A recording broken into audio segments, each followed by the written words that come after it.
Check, check.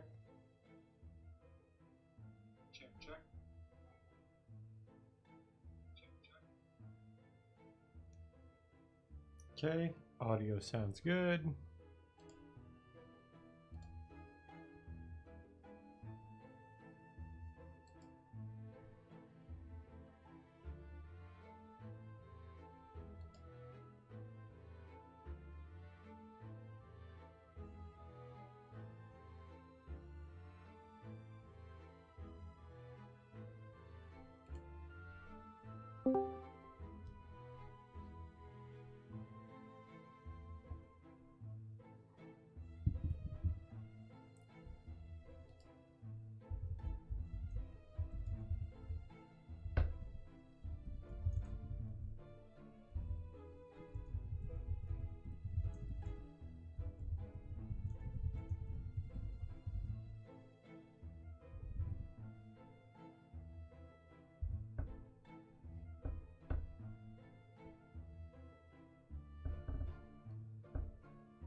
All right, I think we're ready to start. Caption should be running.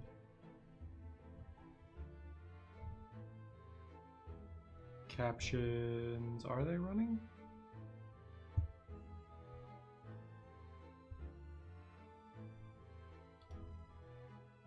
Looks like they're running. Okay, they are.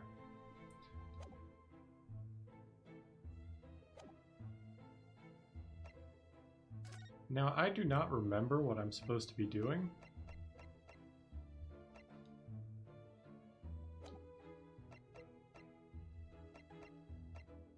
Can I look at the history? Oh yeah, we just had to go back to the prison.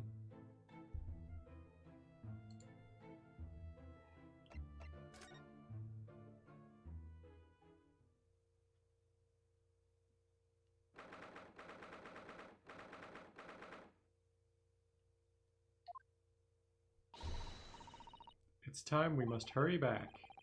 Yes, I know, let's hail a care... Oh. What's the matter? It looks like something's going on over there in front of the Garridip's house.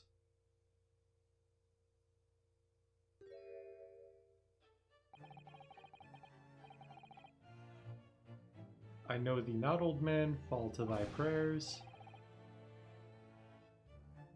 Who are you calling an old man, you rum-looking niminy-piminy? There are more things in heaven and earth, Horatio, than are dreamt of in your philosophy. Who's this Horatio fella, eh? What are you on about? Excuse me? Eh, what the? Who are you now? I'm sorry, it just looked as though there might be some problem here. And my associate here, Mr. Ryunosuke Naruhodo, is a lawyer, you see. Eh, a lawyer? What? If I can be of any assistance, I'd be happy to help. I'm from Japan, but I've studied English law. Fine, I'll be on my way for today, but you mark my words. This ain't over yet. Get thee to a nunnery. Do I look like a bloomin' nun to you?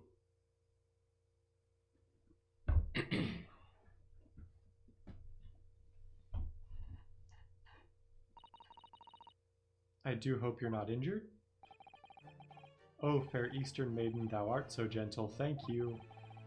What was that all about? There are more things in heaven and earth, Horatio, than are dreamt of in your philosophy. I'm not Horatio either. Forgive the inquiry, sir, but are you a lodger here in the Garridip residence?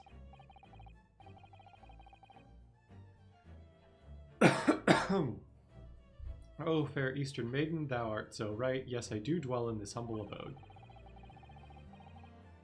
Mr. Garridip mentioned that he had another lodger, didn't he? This must be the man. Do you happen to know the other lodger who lives on the first floor? Ah, yes, a gentleman named Natsume. Oh, more worthy a polemist in my battle of words ne'er could there be. Sorry, battle did you say? Who is the stronger, Hamlet or Macbeth? Mr. Natsume and I sparred long into the night. I see. I don't fully understand, but it seems Mr. Natsume and this gentleman are acquaintances, at least.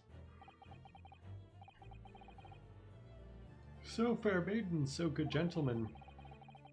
I can tarry here no longer, fare thee well. I didn't really understand him, but I think he's returned to his room. It seems he's unaware of what's happened to Mr. Natsume, so he can't really help us. With Soseki-san and that man as lodgers, the Garrative house is certainly full of eccentrics. Anyway, I'll go and find a carriage. Yes, I'm sure Mr. Natsume is eagerly awaiting our return. So we can get to the prison before visiting hours are over.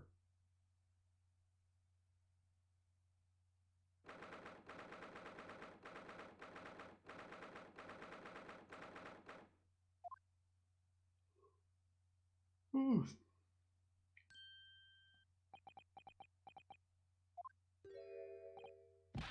Oh, it's you. You're here. You came. Locum student Mr. Naruhodo Esquire. I can't believe you came back. I'm so touched. We are so sorry to have kept you waiting, Mr. Natsume. Oh no, think nothing of it. Relax. If I were a cat, I would purr with pleasure at the company of such fine compatriots. Noble, nurturing, never failing Nipponese. Oh, now let's not get carried away. Oh, I quite agree. There's nothing more reassuring than the familiarity of one's native land. On the other hand, it is through friendship transcending international borders that one truly appreciates the fact. Such is my belief, at least. Ah, oh, it's you! The miserable, rotten spy, Herlock Sholmes. Mr. Sholmes, what are you doing here? I have no intention of doing anything, per se. Save observing, of course. Whatever you mean. Sorry, I'm a little tired today. Mr. Sholmes. Well, having encountered some curious reading material in that gloomful room, and having unmasked the secret identity of that eccentric pair, I decided I should drop in on my way home to see how our divested friend is faring. Gloomful room? At least your accommodation here offers a window, my dear fellow. In that sense, it is the superior option. Anyway, I must commend you on your taste in books. My day has been a delight and cost me not a penny. Are you? How dare you, Herlock Sholmes? Ugh. I've had it. I'm through. I'm at the end of my rope. Should never have come to Great Britain. It was a terrible mistake. Haunted by spirits in those accursed lodgings. No doubt my luck will be cursed in tomorrow's trial as well. My whole life is bedamned. What are you thinking, Mr. Naruhodo? He mentioned that once before, didn't he? That his lodgings were cursed, I mean? And there is much truth in Mr. Mustache's words. What? Cursed is a wholly appropriate description, I would say, for the man's lodgings, and indeed for tomorrow's trial. What's that supposed to mean? Let's converse about the cursed trial. Mr. Natsume, what do you mean? What did you mean by what you said just now about the trial tomorrow being cursed? Oh no, why are you looking so grave? You're making me nervous. I was just getting carried away, that's all. I didn't mean anything by it. Oh, I see. That really agitated him. You don't mean the trial really is cursed somehow? Are you referring to the prosecutor, the Reaper of the Bailey? The Reaper? Oh no, what do you mean? Please tell me. Summarize it succinctly in 16 salient words. No defendant has ever survived a trial in which the Reaper stands for the prosecution ever. That was 16, right? I think I lost count, even though I was counting on my fingers. No defendant has ever survived a trial in which the Reaper stands for the prosecution ever. That is 16 words. Impressive. Oh my goodness, can it really be true? That was 16 words exactly. Yesterday, Mr. Naruhodo successfully defended someone against the Reaper, but then after the trial was over, the defendant passed away in unusual circumstances. Mr. McGill did. Whoa, whoa, whoa, what? Ah, I am impressed, Miss Susato. You have an eye for detail. Actually, the Lord Chief Justice told us. Mr. Sholmes, surely it can't be that having failed to have the accused convicted, Lord Van Zieks killed the man himself. Oh no, he couldn't have, surely. Ha ha ha! You have some wonderful notions. Sorry. The man isn't a mass murderer, he's a court prosecutor, my dear fellow. Oh yes, why of course he is. Of course he is, then why are you trying to scare me? It could be said, however, that the real truth about the man is even more terrifying than your hypothesis. What on earth do you mean by that? Let's talk about the Reaper. Van Zieks is quite an exceptional man, however, in London courts of law, exceptional does not equate to winning every case without exception.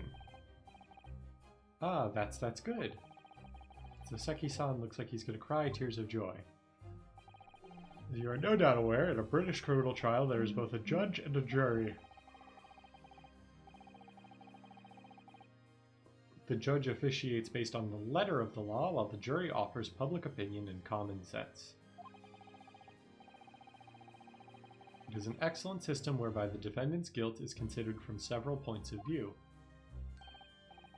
However, public opinion in particular is somewhat easily manipulated. Right.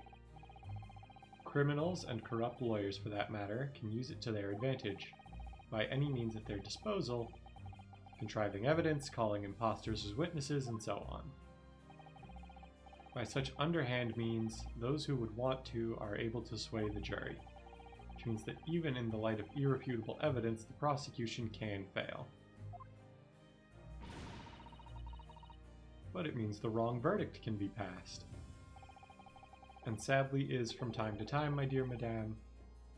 It is simply the reality of the situation, and that's alright. However, those indicted by Lord Van Zieks cannot escape justice. Their fate is sealed. Oh my. Though the adjudication may see them leave the courtroom with their freedom, within months they all disappear. It is most striking. Disappear? But how?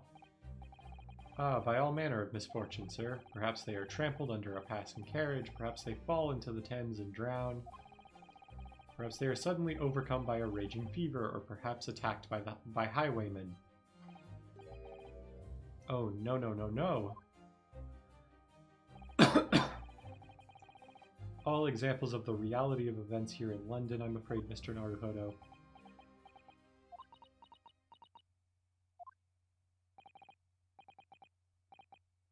Ah, I knew it. I'm a dead dodo, done for, doomed. Whoops, we already did this. No.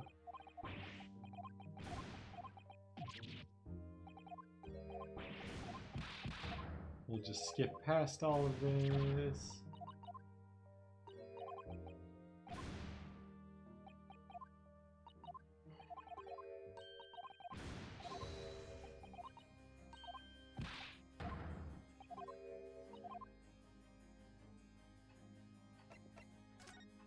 Cursed lodgings. When you said accursed lodgings before, you were referring to your room at Mr. Garrideb's house, I assume? Do you mean to say you believe the place is cursed? It's been a year now since I came to Great Britain, but I'd only been in London a week before I started to notice strange feelings in myself. That didn't take long then. Everywhere I looked, there were foreign faces staring at me, laughing behind my back. I was sure people were talking about me. I started to become nervous about going outside. They were always staring at me all the time, from dawn till dusk. So I shut myself away in my room, but even that didn't help. The fear wouldn't go away. You must have been very lonely, having been away from your homeland for such a long time. I've had to move a number of times, most recently to that room on Briar Road a week ago now. Yes, why did you choose there? It seems a little inconvenient. The rent is cheap, I have so little money it appealed to me straight away. Of course, I asked why it was so affordable.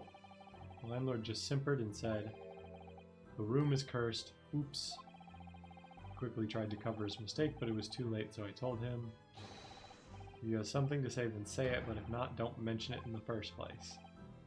Yes, well said. But it was true. It was all true. You mean, the room really is cursed, then? Ever since I moved into that windowless hellhole, my sleep has been plagued with nightmares. I awake feeling as though I'm being choked to death. And in my waking hours, people are stabbed in front of me as I walk down the street. I'm branded a killer, thrown in prison. Nobody wants to know me. I'm surrounded by scary, sinister spirits. If only there was someone, just one person on my side. Can no one find it in his or her heart to believe in me? Really, no one at all? To believe, yes, to believe. To believe. Mr. Sholmes. Ah, me, Mr. Naruhodo. Pray, what can I do for you? It's about the case on the SS Burya, if you recall. The Burya. The Burya. Ah, that case. The one with the snake. Well, yes.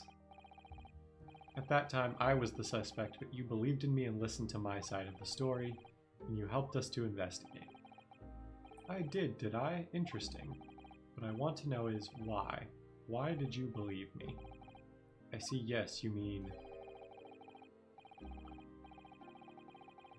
because you were a grimly dressed, shady Eastern fellow found with the victim in a locked room? Well, if you like, yes. I'm a little surprised that the answer requires explanation, my dear fellow. It's quite simple, really. You said, I didn't do it. But I could have been lying. Surely you must have had your doubts. You must have suspected me a little. I think perhaps you have misunderstood. I neither recall believing in you, nor in that which you were telling me. What? You see, the only things I believe in are those I choose to believe in. What? What do you mean, Mr. Sholmes? I make up my own mind about what is to be believed and what is not. If I should like to believe in something, I do. The circumstances can hang as far as I am concerned. But I could have betrayed your trust. Aha, aha. In that case, I should have made an elementary error of judgment, nothing more. Betrayal of trust is an overused excuse, in my opinion. Meaning, whether or not one should trust another is in the final analysis down to oneself. It is a matter of whether or not one can trust oneself. Yes, yes, he's right. He's right, locum student Mr. Naruhodo Esquire. Whether or not I can believe myself. A defense lawyer is only as good as his faith in his client. And that comes down to how much faith he has in himself.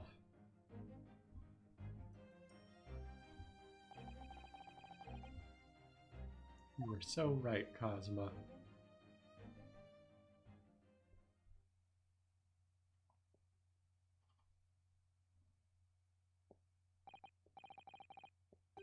Well, my dear fellows, it is time we were leaving, I believe.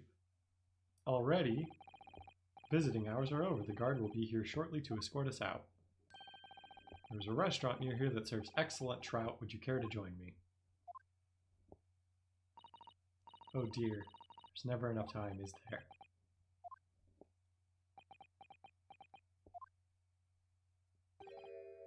Mr. Natsume, if you'd like, in the trial tomorrow, I'd be happy to represent you.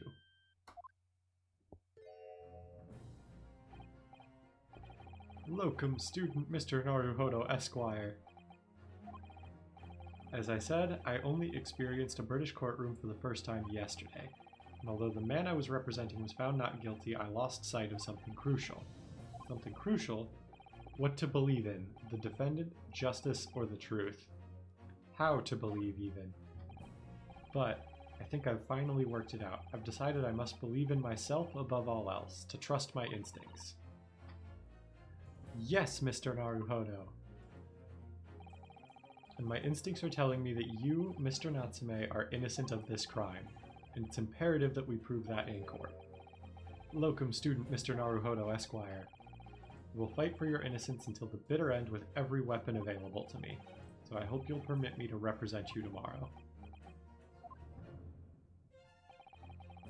As I said when we first met, I'd like to entrust my fate to someone who will listen to me in my native tongue. Of course, Mr. Natsume. It'd be fair to say, Mr. Naruhodo, that your mind was, in many ways, made up from the outset. You merely needed the events of today to fully realize it. Yes, I think you're right about that. It's been a roundabout journey, but I got there in the end.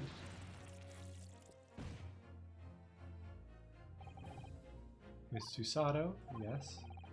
Would you be willing to stand by my side tomorrow and help me in court? Absolutely. As I said this morning, you may consider me your personal judicial assistant.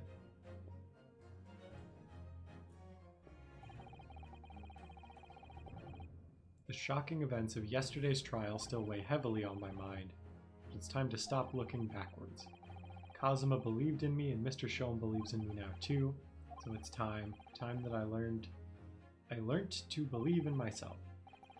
Soseki-san has no one, he's all alone, so it's my job to help him to fight his corner. Tomorrow in the courtroom with all the strength I can muster.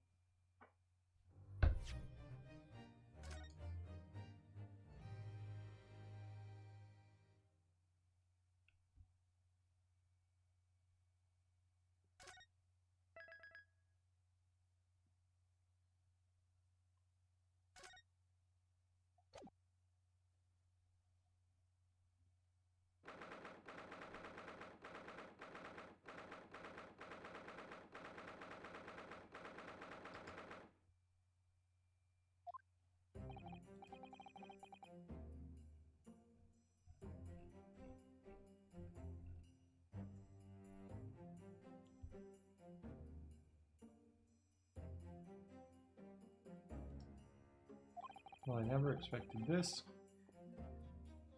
Who would have thought we'd be back here again so soon? We are on a study tour of Great Britain with the intention of learning the country's legal practices. In order to research the latest court procedures here, we need as much court experience as possible. Well, yes, I suppose that's true, but for the person in the dock, it may well be his or her one and only time in court, and it could be life-changing, in which case treating it as research may seem a little crass. Well, when you put it like that, you're quite right. Good morning!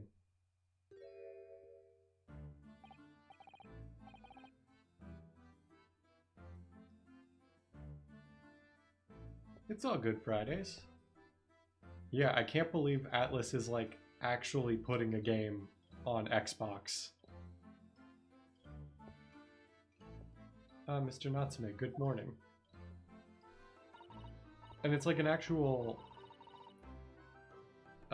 like RPG, like one of their main,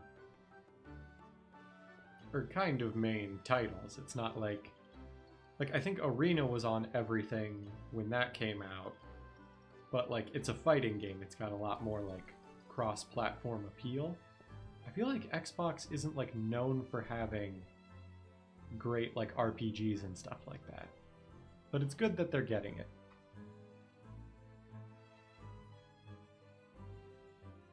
Oh dear, are you alright? Your eyes are terribly bloodshot. The early bird catches the worm, as they say here in Britain. Yes, I've heard that expression. But I really don't want to catch a worm. So I tried desperately not to wake up early, but I was so worried I couldn't catch a wink. And now I'm absolutely exhausted as a result. Do all literary people take things so literally?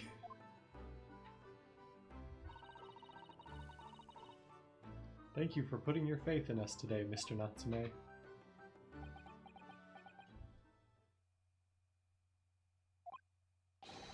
I wish I had 9 lives. My whole future hangs in the balance. Yeah, Catherine's a bit of a weird choice, but I think it kind of makes sense as, like, just because, like, Catherine was its own isolated thing. You don't really need to have, like, played any other Atlas games to, like, get what Catherine's doing. And it doesn't really play like anything else Atlas has made. So I could see why they were like, okay, if we're gonna make a game cross-platform, this is a good one to do it with. Too terrified to tremble. He's definitely trembling now.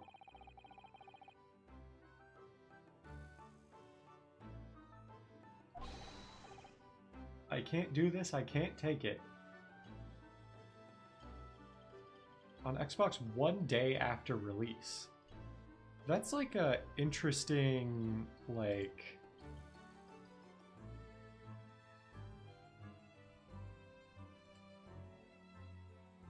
Like, why do it 1 day after Japan's release? Like, at that point, why not just do a simultaneous launch? Although, locum student, Mr. Naruhodo Esquire, yes? I caught a glimpse of the public gallery as I walked by the courtroom. It looked like the opening night of the opera, there were so many people. I had no idea my case was such a notorious affair here in London. Oh, that might make sense. Like a day 1 update.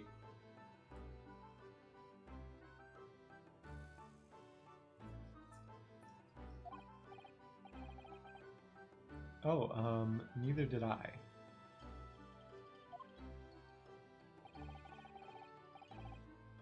Do you know why that might be, Miss Susato? Sorry, Mr. Naruhodo, but I have no idea. So that all-knowing look on your face is just coincidence then, is it? Don't hide the truth from me. It's because of the Reaper, isn't it? Lord Van Zeeks. Is that right, Miss Susato? I purchased as many different newspapers as I could find this morning, and yes, Lord Van Zeeks is on the front page of every one. I knew it. Sometime after the prosecutor was dubbed the Reaper of the Bailey. He stopped appearing in court, it seems. It's been several years now, in fact, until the day before yesterday. Yes, Inspector Gregson told us something similar, didn't he?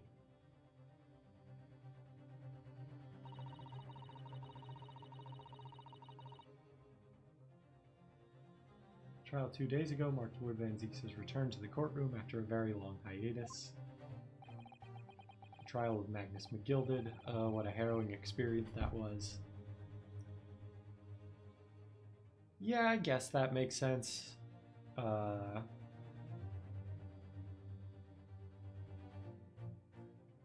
1 day, though, is like not a lot of turnaround time on a fix. I mean, I believe that they would just push people to do it in a day, but that is not a lot of time to do a fix. I believe that appearance made even greater waves here in the capital than today's. But we wouldn't have realized, of course, having only just arrived in the country. Why is the Reaper back in the Bailey so soon for what appears to be a mundane murder? That's the question the papers are asking, and they are all speculating various answers. Mundane, mundane! It's the most significant saga of the century to some of us.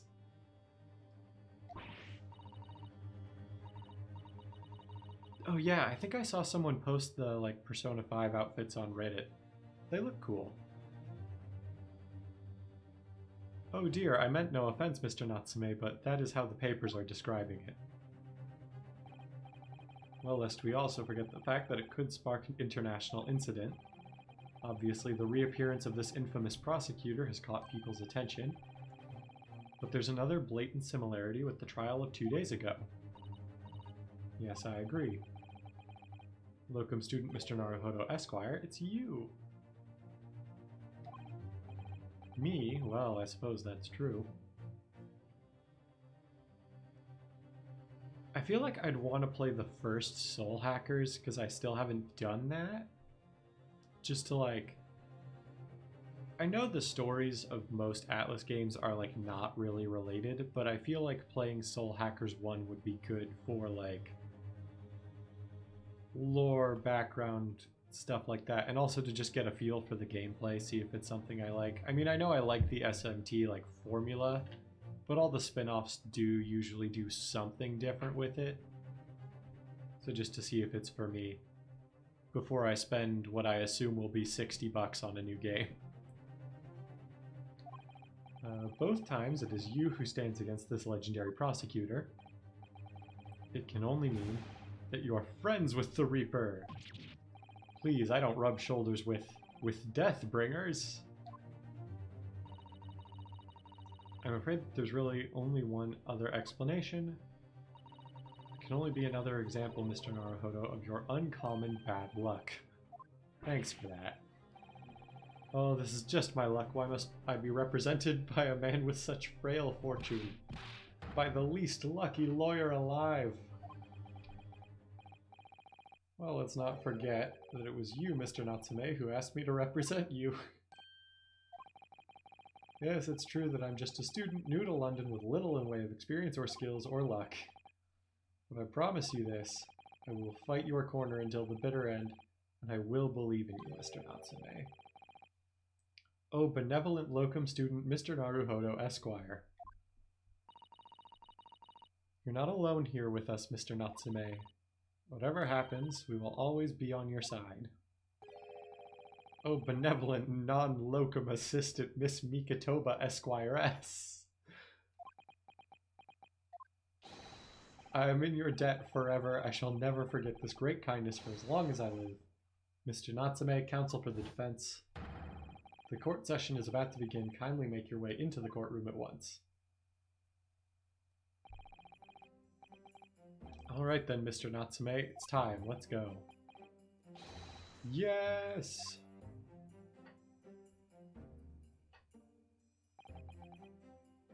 This is it.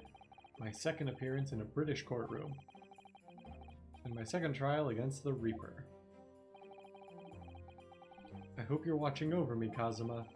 Because this time, I won't let my faith waver. I will believe in my client to the last, just like you believed in me. I believe I can do this now. I'm ready for this fight.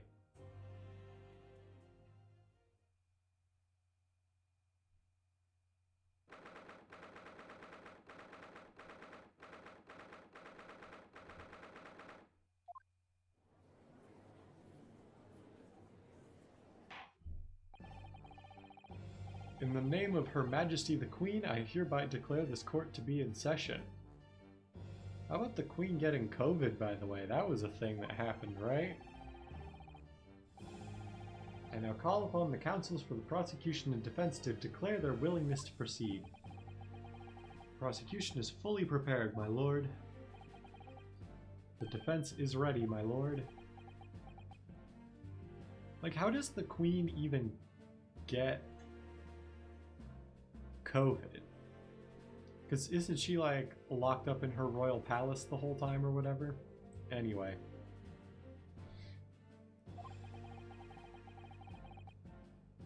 Yeah, I don't want to say anything that may indicate things that Twitch is not cool with, but there are ways of playing the first Soul Hackers that cost less than $60 to buy Soul Hackers 2. And I will probably look into one of those ways.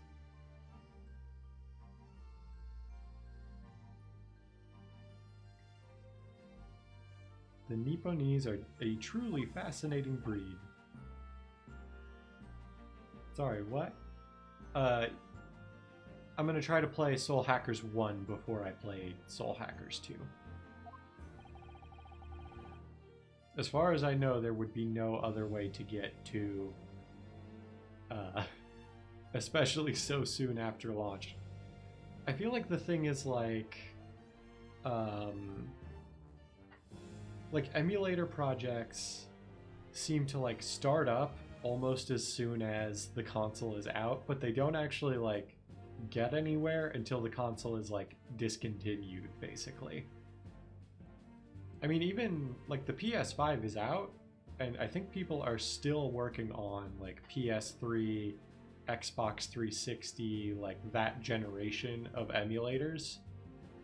The Wii is already pretty figured out, but I think the Wii U has not been emulated yet.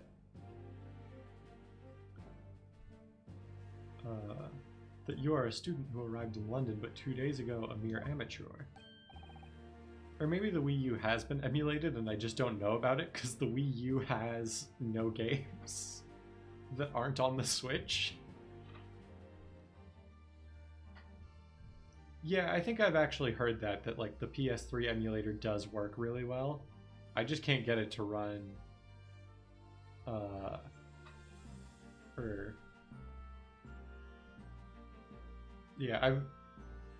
this computer struggles with newer emulators which I use to play games responsibly.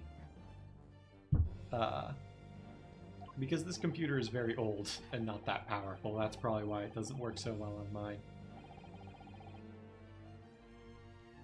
Oh, I've also been like clicking through this and not reading it, so let's go back. Sorry, what? Lord Strongheart has told me all about you, that you are a student who arrived in London but 2 days ago a mere amateur. Do you have a point? Being a compatriot, you feel compelled to try to help the accused, I suppose. Typical Nipponese arrogance. Oof. Forgive me, but I do not believe arrogance is an appropriate description. I agree, Susato-san. After all, at our previous encounter, the defendant was found to be innocent.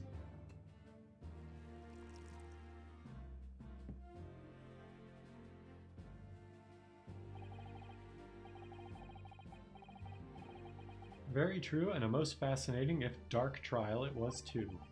The tragic conclusion came later, of course. Here's to the acquitted and his unfortunate violent end.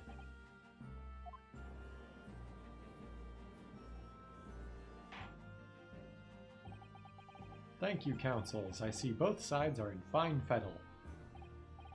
Now, ladies and gentlemen of the jury, are you ready to carry out your duties here in court as impartial members of the public? You never know when you might be down on your luck, but I believe in fair play for everyone. Isn't this the guy who was like a witness in the last trial? Well, I must warn you, I'm rather more ruthless than I appear. Oh, well, not me. What you see is what you get of a peace-loving fellow. I'm afraid to say I think it's quite possible the mustached foreigner did the deed. Wait, she's the lady in the apartment. She should be a witness, not a juror. Come on, what are we waiting for? No doubt he did it anyway. Sorry, didn't quite catch that. Very well, let us proceed. Your opening statement, if you please, Lord Van Zieks.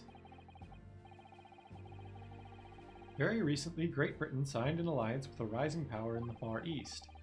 The accused in the dock today is a student from that same land, a certain Mr. Soseki Natsume.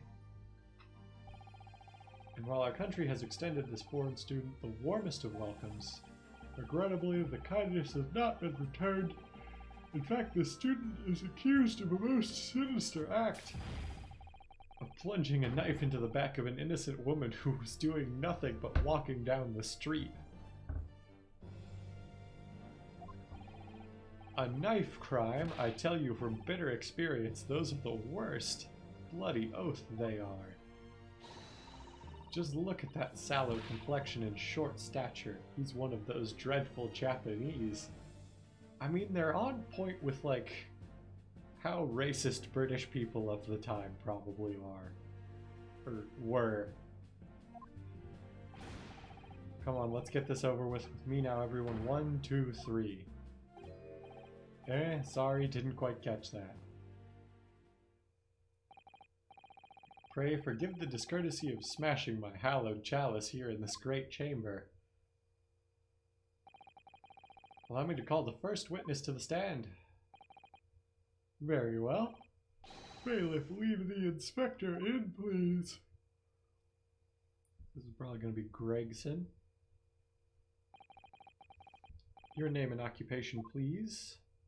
When are we going to get to talk about the fact that one of the jurors is, like, definitely someone who is, like, a witness or something, like, not a random bystander? Yes, sir. Tobias Gregson, Detective Inspector at Scotland Yard. Would you please summarize the events of the case for the court, Inspector? The victim is thought to be a young woman in her 20s by the name of Olive Green. I beg your pardon, Inspector. Thought to be? Yes, having been stabbed in the back by her attacker's knife, the victim fell unconscious. It was 3 days ago now, and she's been comatose ever since. What? So they don't even know who she is for sure? Comatose, I see. But her life is not in danger? Fortunately for the Eastern student, the charge will not be murder. Pray elaborate on the details, Inspector. Sir, if I could ask everyone to look at this street map.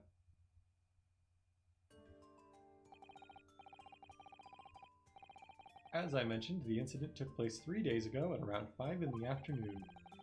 It happened on the pavement running alongside Briar Road, a wide thoroughfare for horse-drawn vehicles.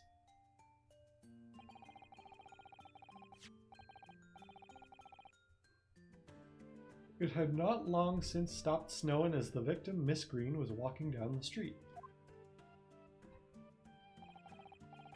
Out of the blue, she was approached from behind by the accused and stabbed in the back. Man, that is not a flattering portrait of Mr. Natsume.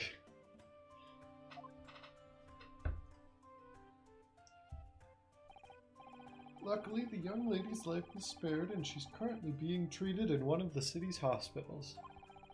But being unconscious as she is, we've been unable to take a statement from her, of course. This is the case file with everything we know about the victim so far. Thank you, Inspector. The court will accept the documents as evidence, if you please. The case file has been entered into the court record. What of the weapon that was used?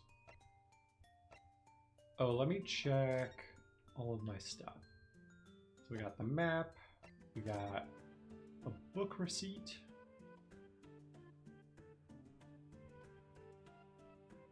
a sum of 2 shillings tendered in receipt of the picture of Monsieur Lecoq, a meal for Gaboriau, and Canterbury Yearnings. And then the case file details: young woman rendered unconscious following a stab wound to the back. Victim, olive green, female, stout build, early 20s.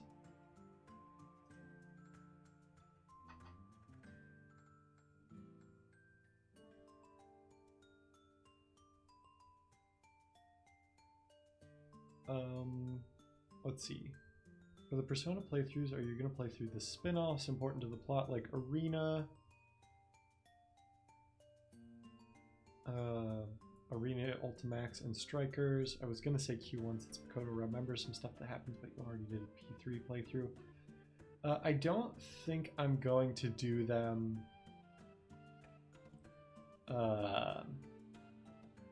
at least not in like chronological order. Once we get done with Persona 5, obviously Persona 6 is probably not coming out between now and when I finish Royal, at least most likely. So maybe once I'm done with that, we'll go back and do the spin-offs. I honestly don't know. My only thing with Arena in particular is at least the first Arena's story, which you kind of need to do to understand Ultimax, is I feel like kind of boring to watch because so many of the story events just repeat themselves over and over and over again, but you have to do them all to unlock everything.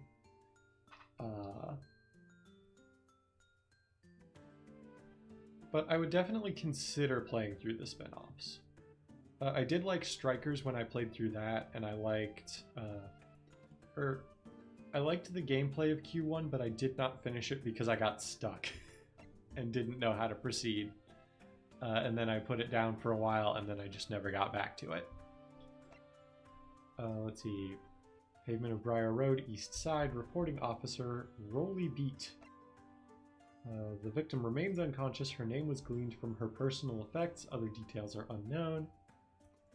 Apart from the single stab wound from the large knife, no other signs of injury were observed. The assailant was seen running away by the reporting officer and was successfully arrested the following day.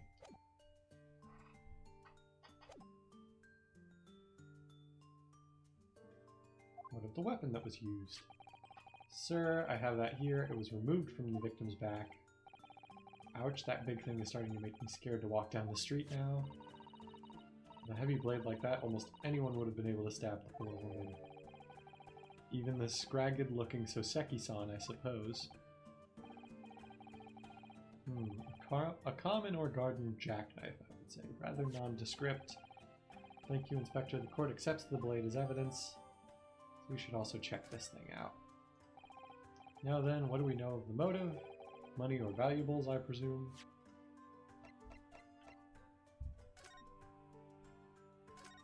I assume we want to hold out the blade and take a look.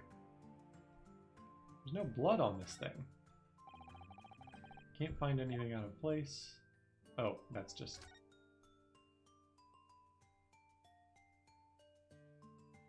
Is there like nothing to investigate about it?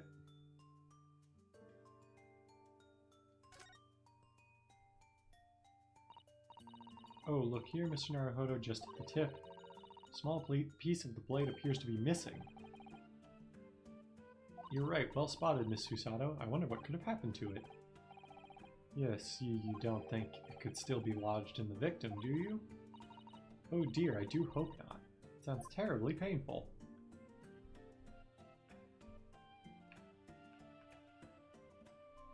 Shouldn't there be blood on this knife, though? If she got stabbed? From what we can tell by looking at the woman's possessions, it seems like she's a poor student herself. Hard to imagine she would have had anything much worth pinching, my lord. I see. Well, in that case, are we looking at some deep-seated resentment towards the victim? I'm afraid I couldn't say. Apart from visiting second-hand bookshops, the defendant, Mr. Natsume, doesn't appear to get out much. At this moment in time, we haven't been able to establish any sort of connection between him and the victim.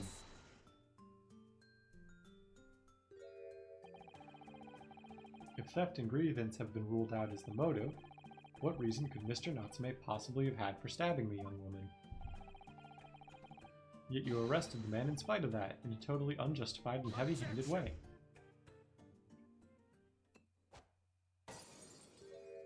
That looked like some pretty nice wine he just threw away. Pray forgive the discourtesy of flinging a freshly uncorked bottle into the public gallery, but your words have soured its hallowed bouquet. For it is you, my learned friend, who is being heavy-handed here. What? Scotland Yard does not arrest people without good cause. That should be beyond question. Inspector Gregson, the prosecution calls for your formal testimony. Explain to the court precisely why the constabulary came to arrest the Nipponese student. Yes, sir.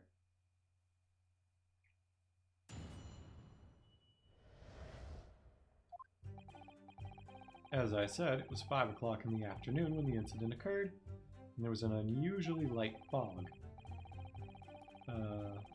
Visibility was reasonably good, and there was no one else about but the victim and the accused. Out of the blue, the victim was stabbed from behind and subsequently collapsed on the pavement. The accused ran off, scattering his belongings all over the floor, those being a number of old books he'd just bought. He was on his way home from a bookshop, it seems.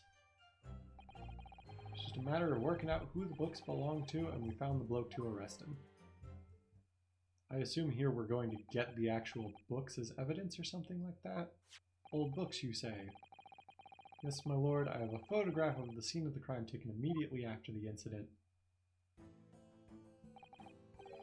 Yes, I can clearly see the books to which you are referring. I assume we'll have to investigate this photo too. I will take the photographic print as evidence, please, Inspector. Crime scene photograph has been entered into the court record. You Nipponese are a spineless breed, something something, too cowardly to admit defeat. Let's check out this picture.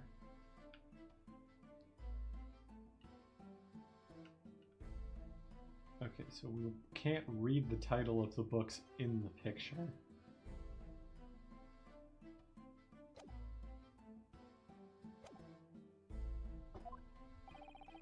Denying everything despite overwhelming evidence to the contrary.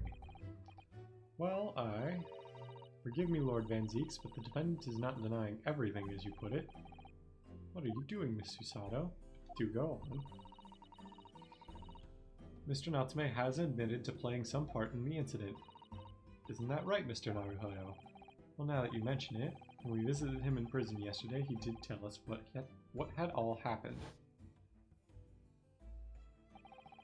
As I was walking along that accursed pavement, I could make out the sole silhouette of another ahead of me. A woman wearing a green overcoat she was, and just when I went to overtake her, she suddenly set out a little scream and collapsed onto the cold hard slabs of stone at my feet. I was terrified. I had to get away from there, so I ran as fast as my legs would carry me back to my accursed lodgings. A green overcoat? Well, that's exactly what the woman in the print is wearing. Oh my, a photographic print in full color. What will the world come up with next? Hold on. Okay, that is green.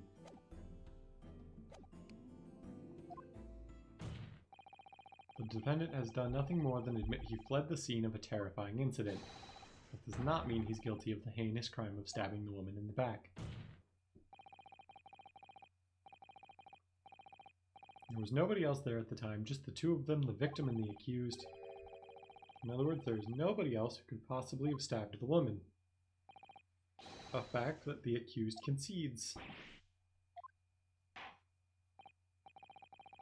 It seems this cross-examination could prove pivotal, counsel. Proceed, please. Yes, my lord. Nothing for it. I have to use this cross-examination to turn the tables here. It's our only chance.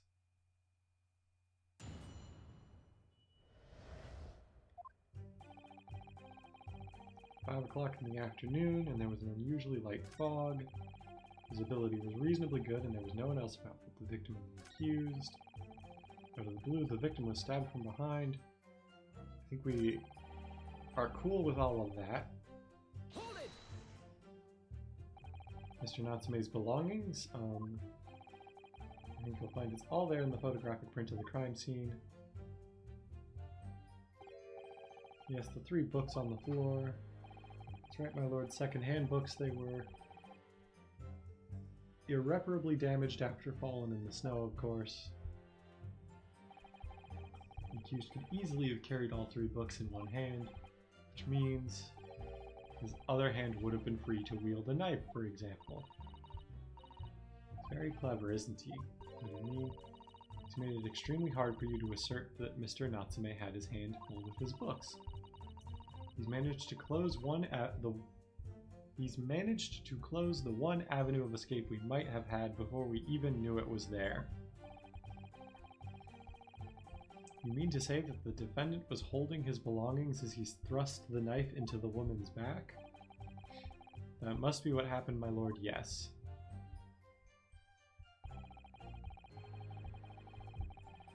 There's been a number of old books he just bought. He was on his way home from a bookshop, it seems. The defendant apparently visits a second-hand bookshop on a daily basis. Yes, so I understand. A shop full of old English literature. I keep forgetting to fill up my water before I start. I commend the accused on the lofty subject matter of his scholarly attention. The bloke's room was stacked floor to ceiling with those musty old books.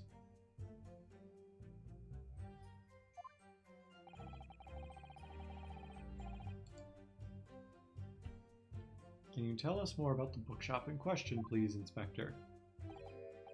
Well, if I must, I'll have to ask you to look at the street map again, I'm afraid. The closest second-hand bookshop to the accused's lodgings is this place here, Bourbon Books.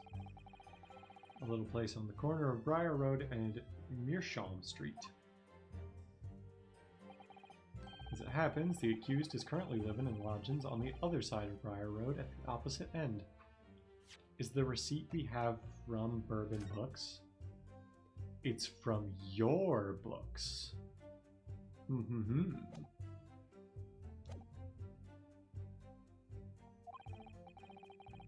means it doesn't take a genius to work out the route he would have taken home. Something like this.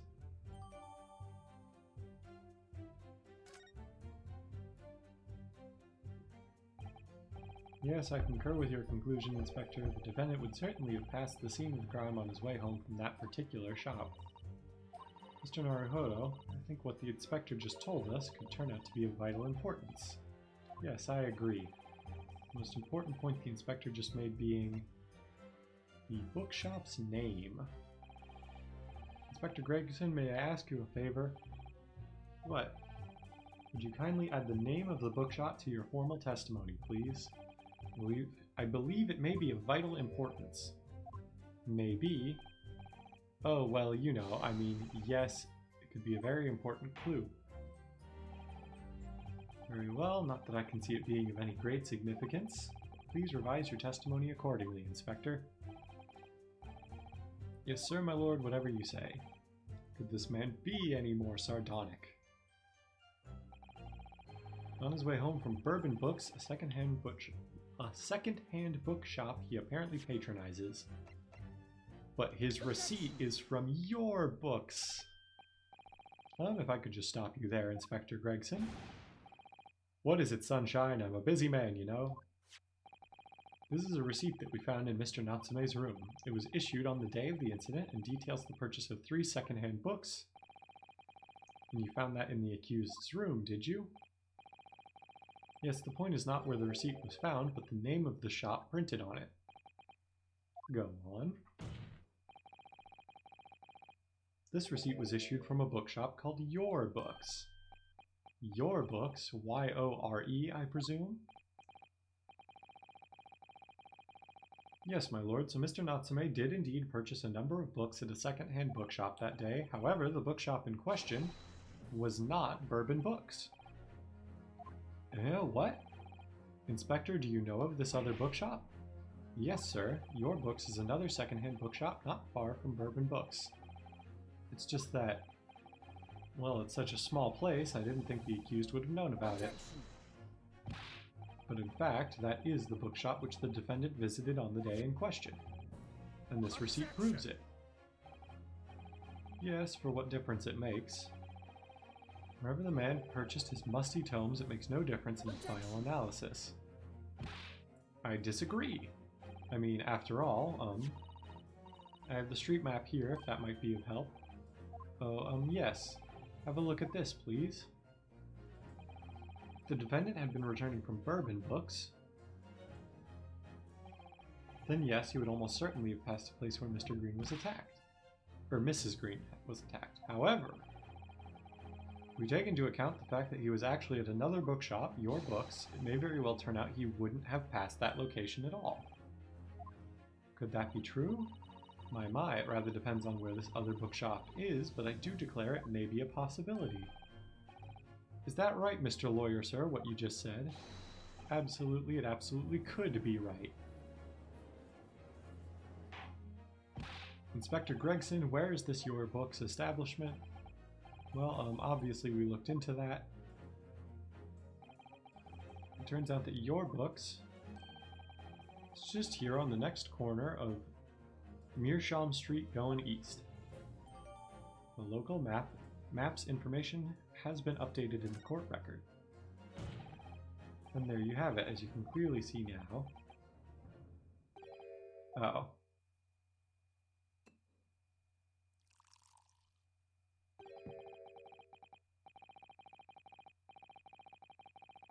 My learned Nipponese friend is obviously in training to be a clown, the way he regales us with such witticisms. To your future career in the circus. Yeah, really. Also, like, this guy must have some money.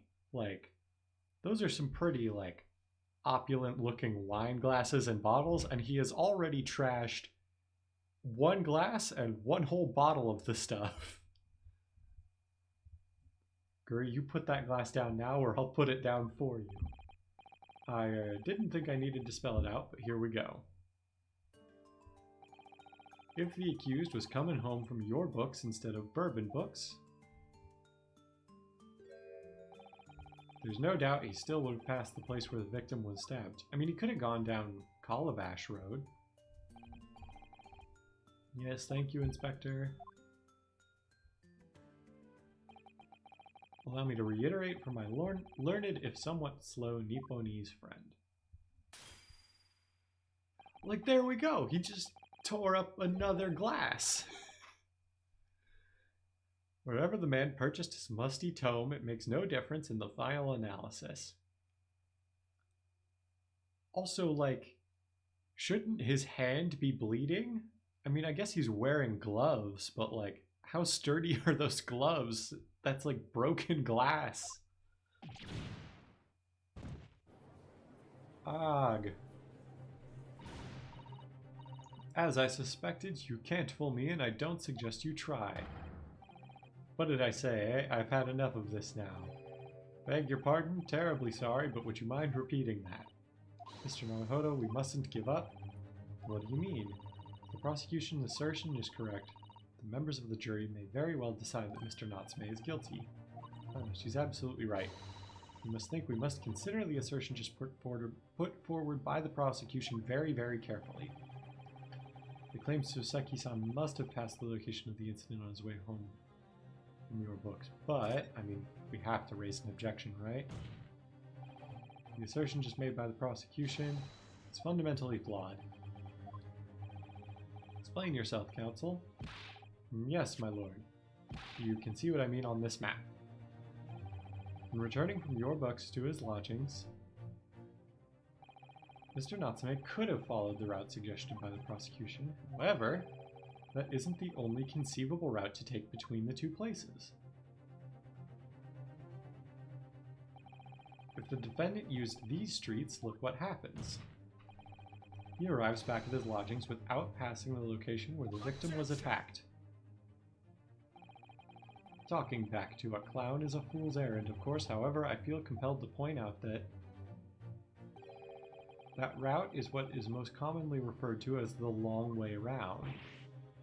On a cold winter's night, why would any man choose to take a longer route home? Well, the answer is extremely simple. He wouldn't. In other words, the accused took the obvious route back to his lodgings and is the obvious perpetrator of this crime. Is that route actually the long way around? It looks about the same. Aha, yes, I've got it. Obviously, we must ask the man himself. Ask Mr. Natsume which route he took home. I have already informed the court of the accused's response to such questioning. He claims he has no recollection. Ah. That's right, as I said, the bloke seems to spend his time outside wandering aimlessly from A to B. That day was no exception. He says he doesn't remember where he was or which route he took home. I don't believe this.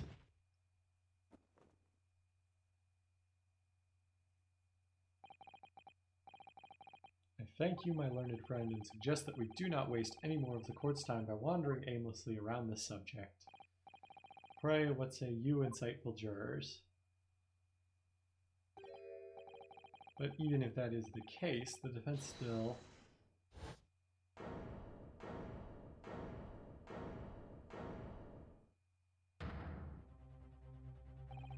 I agree with Lord Van Zieks wholeheartedly and in every way. What? I don't believe it. Does this mean we members of the jury are completely convinced now? Very well, in that case I hereby call upon all the members of the jury to present your findings to the court. Guilty! Guilty. Guilty. Guilty. Guilty. Guilty.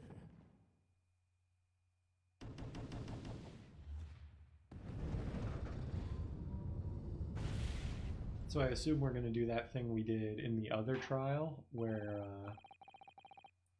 we have to pit the jury against itself, in a way.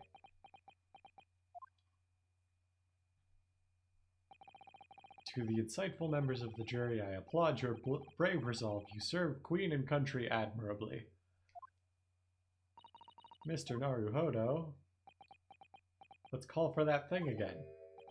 No, not yet. This isn't over yet. I still have one last chance to sway the opinion of the jury. I have to tip the balance of those scales the other way. I have to turn this around somehow. Those are the eyes of Query, not yet willing to give up and die. Jeez. So I presume you intend to wield your rights again in this trial. Rights of the defense written into antiquated British law that should have been buried long ago. Call it antiquated if you will, but it's the defense's prerogative to carry out a summation examination if it so chooses. Very well, counsel. In accordance with the letter of the law, we shall proceed with a summation examination. Are the members of the jury ready, Mr. Foreman? Of course we're ready. I'm all too familiar with that Nipponese whippersnapper and his onkus refusal to throw in his alley. Very well then, ladies and gentlemen of the jury, you will each explain on what grounds you have determined the defendant to be guilty.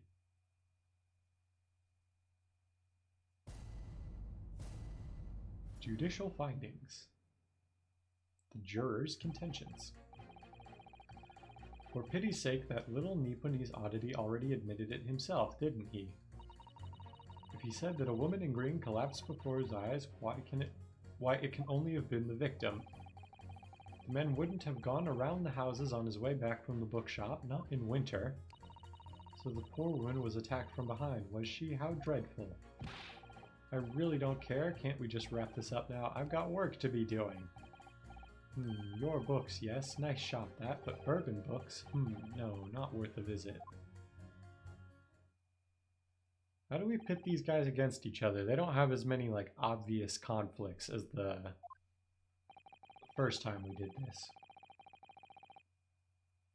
With only minor exceptions, the reasons for finding the defendant guilty are all too clear. When the stabbing occurred, the only two people at the scene were the victims and the accused.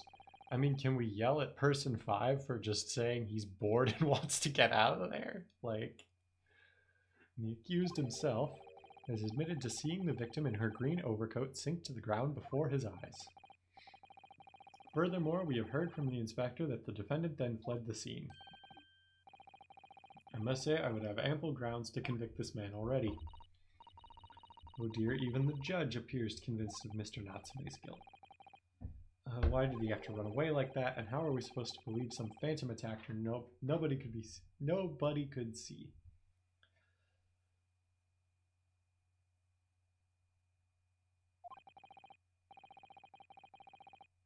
This is impossible. How can I possibly make a case for the defense? That's the thing, though. This is the first day of the trial and the first witness.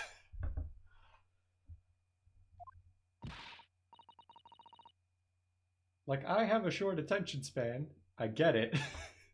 But yeah, this is the first witness on the first day of the trial. And it's a murder trial. So you would think they would want to get this extra right. Or it's technically not a murder trial, but like an attempted murder trial. The victim is actually still alive, just in a coma. Mr. Naruhodo, this is no time for grumbling. If we want to force the trial to continue... Yes, I know, I have to turn the tide. I must make the jurors change their minds. Well, 4 of them at least. Exactly. We have no choice but to forge forward. You have the floor, counsel. Begin your summation examination. You just need to keep this trial going somehow, whatever it takes. Come on, Ryunosuke, you can do it.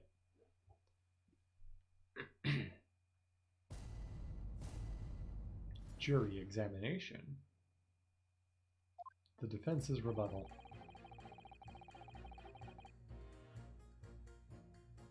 Hold it! Excuse me, but aren't you... Yes, that's right. I was in the witness stand myself just 2 days ago.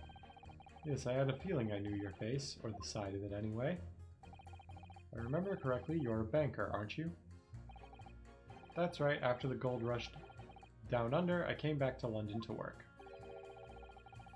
It was all going swimmingly until you started fossicking around. Bruce Fairplay was a man of repute. Sorry.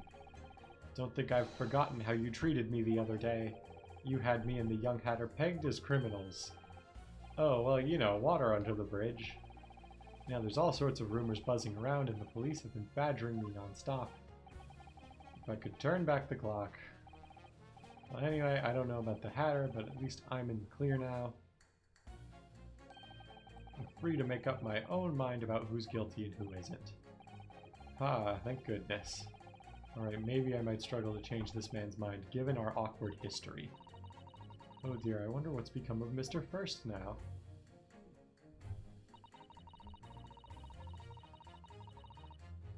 He said that a victim in green collapsed before his eyes. Why, it can only have been the victim. Hold it! You're right that at the time of the incident, the defendant admits to having seen someone wearing a green overcoat walking ahead of him. Well, quite, that's precisely my point. Clearly that someone wearing green was the victim. And clearly that funny little Nipponese man is with the disturbing mustache is the culprit. But let us not forget, madam, the defendant vehemently denies attacking the woman. Why, of course he does. If he admits to stabbing her, his life is over. The man is obviously a liver-faced coward. Honestly, claiming the woman simply collapsed before his eyes. But if that's a lie as you're suggesting, do you not think he would have concocted something more credible? Oh, I really couldn't say after all. You are foreign, who's to say what goes through your funny little minds? That's a sentence to say. I can tell you what's going through my funny little mind right now, but you wouldn't like it. I do declare the man has already made the admission. He himself has stated that there was nobody else around. Surely the conclusion is obvious. No one else could possibly have committed this awful crime. If no one else could have done it, the accused must be the man. Really, it couldn't be more simple. The argument is compelling in its simplicity, I must admit. Oh my, you are too kind, my lord. That went well for her. I think we could convince her, eventually. The men wouldn't have gone around the houses, but you can't deny that there are other routes Mr. Natsume could have taken back from your books. Oh yes, like you drew on the map, you mean. What was it? Calabash Road or something? Precisely. But it seems to me that what counts is whether the little Japanese fellow actually went that way or not. Well, yes, that's true. And at the moment, there's no proof that shows he did, is there? But there's no proof to show he didn't either. Well, yes, that's true as well. And as I understand it, the accused himself doesn't remember which way he went, does he? Well, yes, that's annoyingly true. Winter nights are dark and cold, and so the way I see it, you'd want to get home as quickly as possible. Well, yes, why is all this true? So really, the only thing that makes sense is he went home along Briar Road.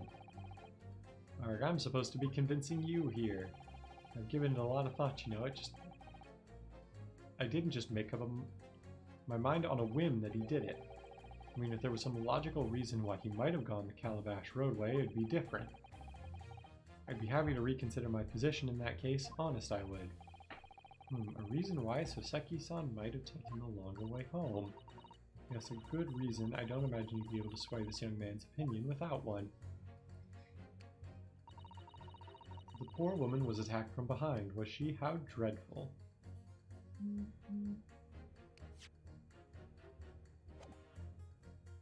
Hold it! Whatever is the matter, young man? You're the wife of Mr. Garadev, aren't you? The landlord who rents Mr. Natsume his room?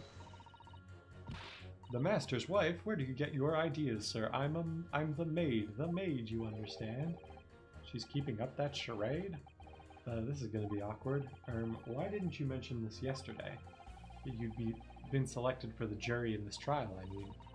Well, I was told not to mention it to anyone until the day of the trial, you see. It was in the letter I received. The instructions were very clear, so I'm afraid I had no choice. I see. Anyway, Mr. Natsume, the defendant, takes lodging in your master's house, doesn't he? Yes, that's right, although he's only been in a little over a week now. And in that time, surely you must have taken stock of his character. Does Mr. Natsume look like the kind of man who would commit a crime such as this? Oh my goodness me, yes, he's just the sort. What? Spending all his time in that dark and dingy room, sporting that unscrupulous mustache. The man never speaks, and don't get me started on those shifty eyes. All the neighbors are talking about him. I've heard them, you know. People think he must be building a bomb in there or something. Oh dear, poor Mr. Natsume. How can people say such things about him? He's just a harmless bookworm, nothing more. Well, you just called him a worm, so... Anyway, I'd be careful about inviting this maid to speak. She's said enough damning things already. I really don't care. Can't we just wrap this up now? I've got work to be doing. Hold it! A man's life is on the line here, sir. This will take as long as it takes.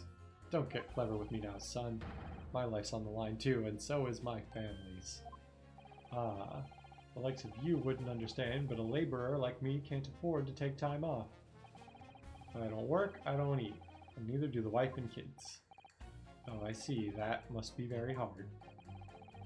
I go to the union every morning to find out what needs doing. If you're late and the work's taken, it's tough. This time of year, there's water and gas supply pipes bursting left, right, and center.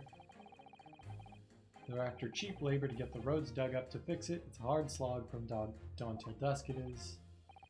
So you were out digging up the roads on the day of the incident as well, were you? That's right. In fact, if I remember rightly, it was just around the corner from where it all happened.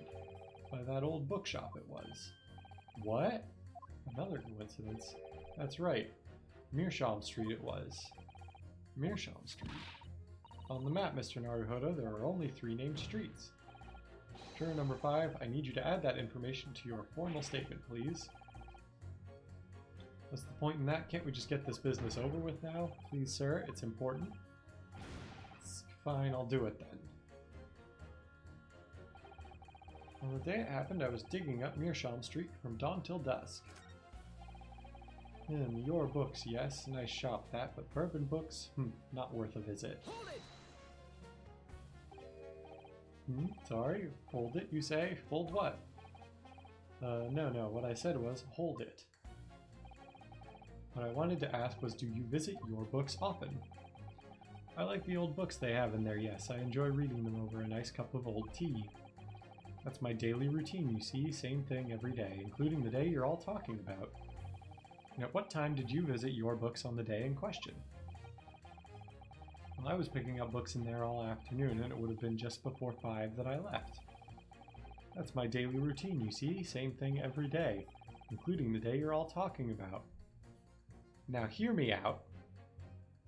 He left the bookstore just before 5, and that coat he's wearing looks very green.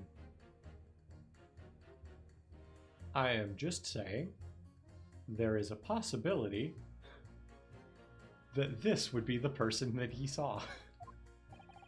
Just before 5, you say? Exactly when the victim was attacked. Are you sure about the time? Oh yes, no mistake there, I remember it well. I'm not about to forget that day in a hurry, not after the dreadful time I had.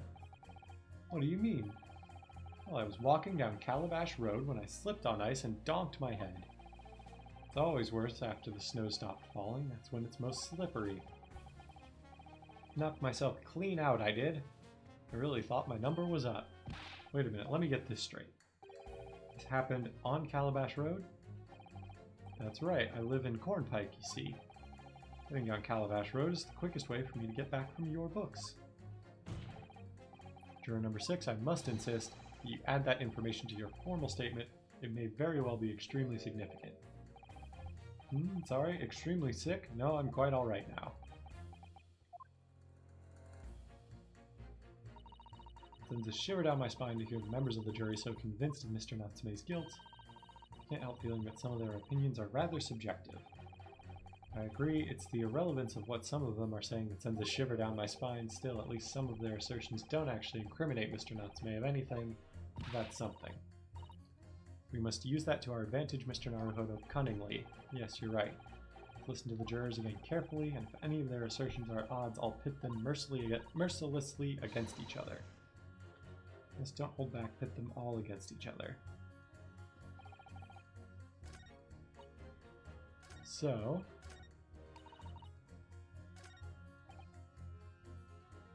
pit him against him.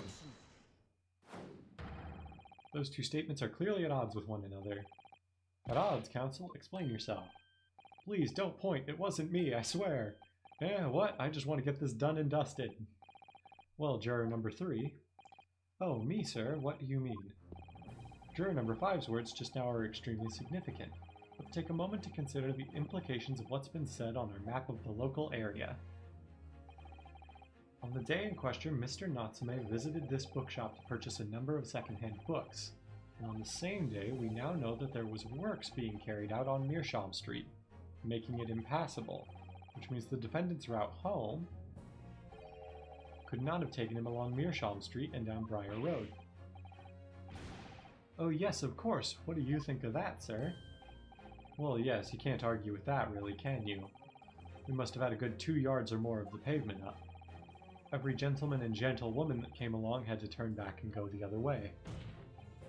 So, the only conclusion is this. The defendant must have taken the longer route back to his lodgings. Yes, I suppose he must have. I suppose that must be right, eh?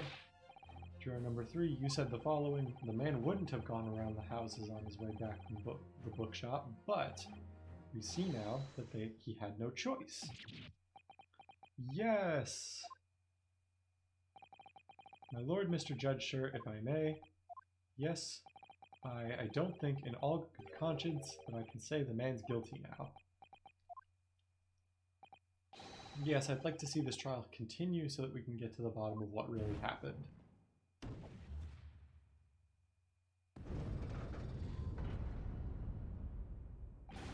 What about you, sir? Who, me? Well, alright then. If there's a hole in the prosecution's argument, it should be filled in, that's what I say.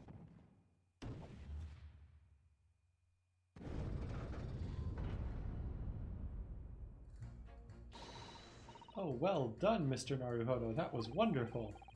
Well, we've managed to change a couple of minds at least. It strengthened our position somewhat. Yes, and it will prompt the other members of the jury to reconsider their stance as well. They'll be asking themselves if their current leanings are really right or not. Now, if only we could just identify one more clue or discrepancy that would make them stop doubting Mr. Natsume.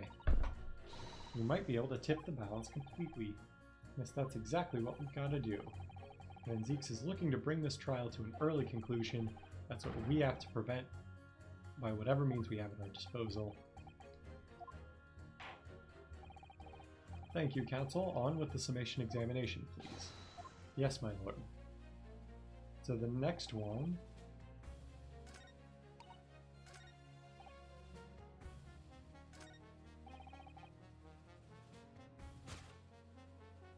we should say... these two. Those two statements clearly show a flaw in the juror's reasoning. A flaw? What are you talking about, counsel? Well, juror number 2, juror number 6. My, whatever do you mean, sir? I think perhaps the old man didn't hear you.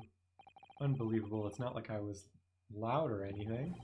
There's at least one fact of which we can be sure here. The bookshop receipt found in the defendant's room clearly indicates on the day of the attack he had been to your books and purchased a number of secondhand titles. He then returned home on foot. But the man says he has no recollection of his return journey. That's correct, but what he does remember is seeing someone appear in front of him on the way. Someone in a green overcoat who suddenly collapsed on the pavement before his eyes.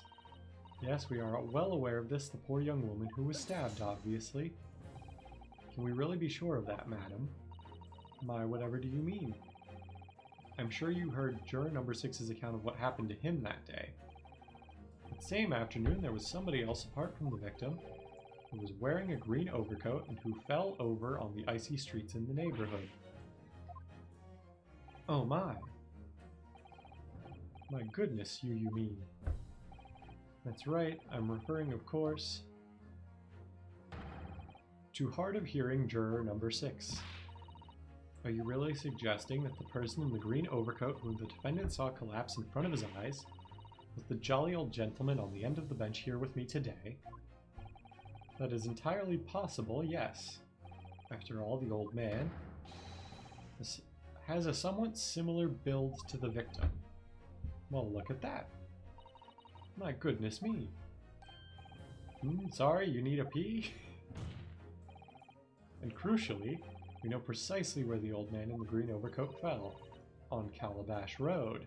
Therefore, if the person whom Mr. Natsume saw collapsing in front of him was in fact juror number 6,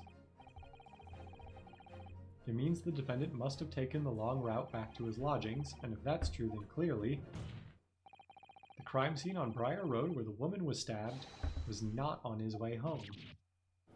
Oh my! You idiot old man, if you hadn't been so daft as to be roaming about there, we'd have boxed this off hours ago. And really, what were you thinking wearing such a befuddling coat? What did you say to me? Have a good one, Fridays. Good night. Is it a crime for the elderly to walk the streets these days? Is it a crime to slip over on the ice? Is it a crime to keep up with the latest styles and wear a beautiful green overcoat, is it?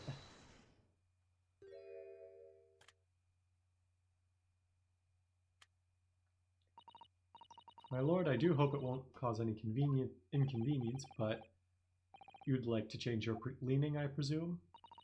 I do declare that I would. I should like to call for a verdict of not guilty. Thank you. And I would too. What? Is it a crime to change your mind, is it? Well...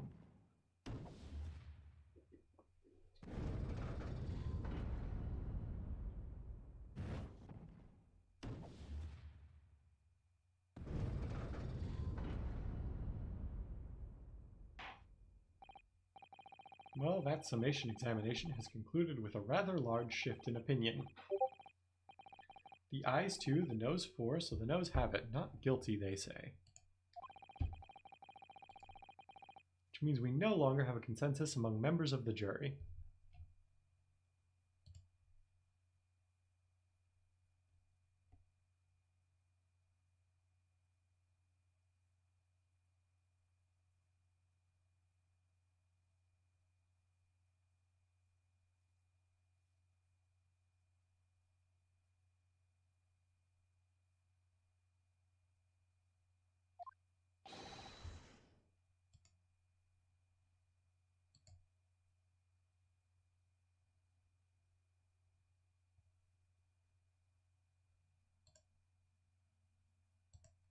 The trial will continue. Objection.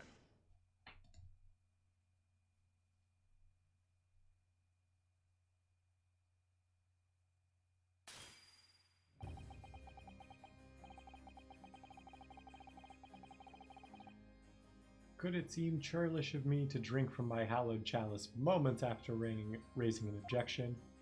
Also, that's wine glass number 3 that he has broken. Only to crush it in disgust. Pray forgive the discourtesy. Lord Van Zieks. Seems I must retract my earlier remark. What do you mean? I mistakenly credited these jurors with intelligence by describing them as insightful, and we have just witnessed them falling for a cheap trick performed by an Eastern entertainer. Whatever do you mean? Objection. Stop being racist in the courtroom. Jesus. I haven't tricked anyone. Everything I've said is the truth. Indeed, stalwart juror number 5 was undoubtedly repairing the road as he claims. I believe you said it was a good 2 yards of the pavement which you had excavated, sir. That's right, took the whole day and they paid me a measly tuppence for it. Now my learned Nipponese friend, tell me, do you have any notion of the distance that 2 yards represents? Well, if I'm honest, I don't have a clue, no. 2 yards is a little less than 2 meters. Less than 2 meters, that's not much at all. In other words, a distance readily vaulted by anyone of moderate vigor. But Juror 5 said everybody turned around and went the other way. Would you not agree, my stalwart friend? Me? Well, I can't say you're wrong, no. What? Did you perchance erect a sign to prevent pedestrians from passing the site of your works? Yeah, I wouldn't dream of it. What a waste of time. No coaches would have had a hope of passing anyway, and we just turned any gentlefolk back when they came. Kids just jump right over us all the time. Accused is no gentleman, as far as I can see. I have little doubt, however, that he could spring over a 2-yard trench in his meanderings around town. Ah, is that true, is it? The incontrivable truth is that the books just purchased by the accused were found at the scene. There can be no doubt that on his way back to his lodgings, Mr. Natsume walked down Briar Road, crushed in a single sentence. And, old man, cold man, you can talk. You say that at around 5 o'clock on the day in question you slipped and fell on Calabash Road. Pray, was there a suspicious-looking Nipponese man behind you at the time? Oh, I, can't say as I remember. You don't remember? How about a wager, my learned friend? You say it was this old man the accused saw, but I would lay 1,000 to 1 against you being able to prove it.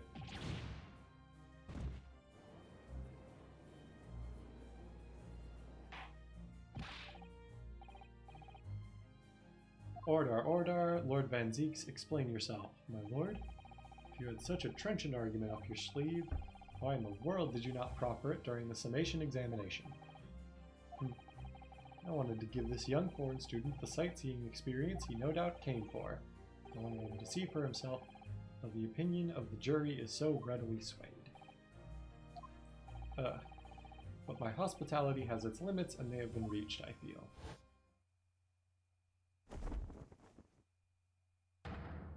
So, my learned friend, today's sightseeing tour of London is now over. What are you talking about? My lord, prosecution requests permission to call its next witnesses to the stand. Granted, bailiff, bring forth the witnesses. Its next witnesses? Mr. Naruhodo, do you remember? We've been told on several occasions that there were eyewitnesses to the incident. I remember one of them being a Scotland Yard policeman, no less. I'm afraid it's likely to be the prosecution's next witness. Alright, no matter who Van Zieks brings to the stand as his witness, and no matter what they say, I believe in Soseki-san. I know he's innocent, and I'll keep believing to the very end until this battle is over.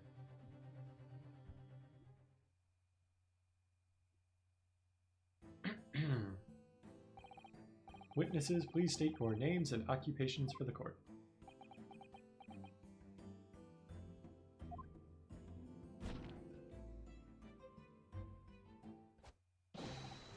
Constable Rolly Beat. Sa. Nothing to report on the streets, Sa. And I'm Mrs. Beat. Patricia's my name. I'm proud to say I'm this young town hero's wife.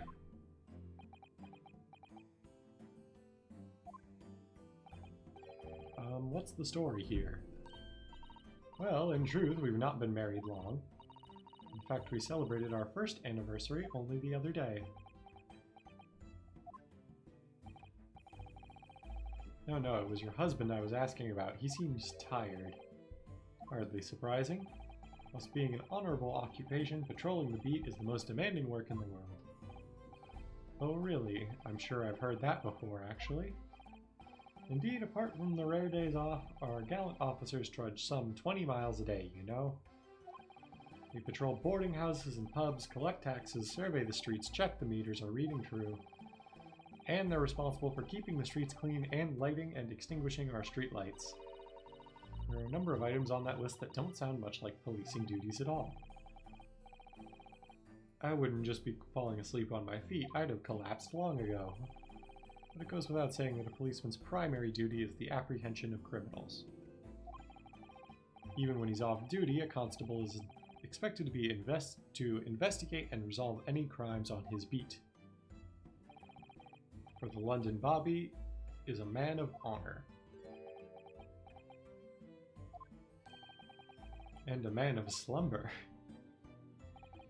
On the day in question, this man and his wife were walking down Briar Road in the opposite direction, and they witnessed the incident as it occurred. Is that not correct, Mr. and Mrs. Beat? That's right, sir. Isn't it, Rolly? Constable Rolly Beats, nothing to report on the streets, What a great witness he's going to be. Very good. I'd like to hear your formal testimonies now, please. You will tell the court exactly what you saw on the afternoon of the incident. Yes, I